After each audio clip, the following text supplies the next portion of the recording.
कदमवाडी इथल्या पुण्यपर्व सहकारी गृहनिर्माण संस्थेमध्ये 5 इमारती आहेत. त्यातील पहिल्या इमारतीत लॅरिव्ह cocktail and beer bar permit room गेल्या सुमारे 1.5 वर्षांपासून सुरू आहे.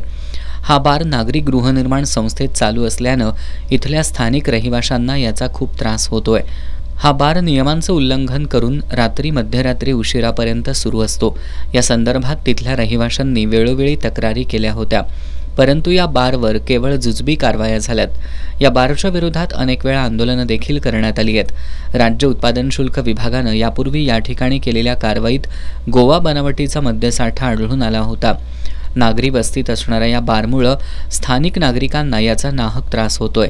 या पार्श्वभूमीवर आज कोल्हापूर जिल्हा नागरी हक्क संघर्ष समिती आणि पुण्यपर्व सहकारी गृहनिर्माण संस्था यांच्या वतीनं राज्य उत्पादन शुल्क विभागाच्या अधीक्षक स्नेहलता नरवणे यांची भेट घेऊन त्यांना मागणीचं निवेदन देण्यात आलंय.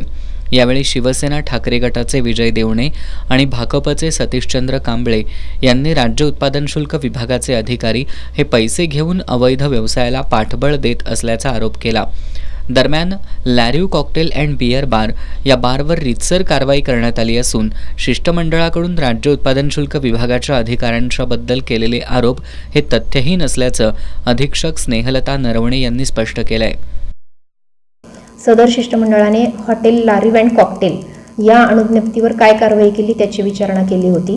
तर त्या अणुज्ञप्तीवर आपल्याला जशी आमची गोपनीय जी माहिती मिळाली त्या गोपनीय माहितीच्या आधारे आपण त्याच्यावर कारवाई करून सदर अणुज्ञप्ती आपण रद्द केलेली आहे.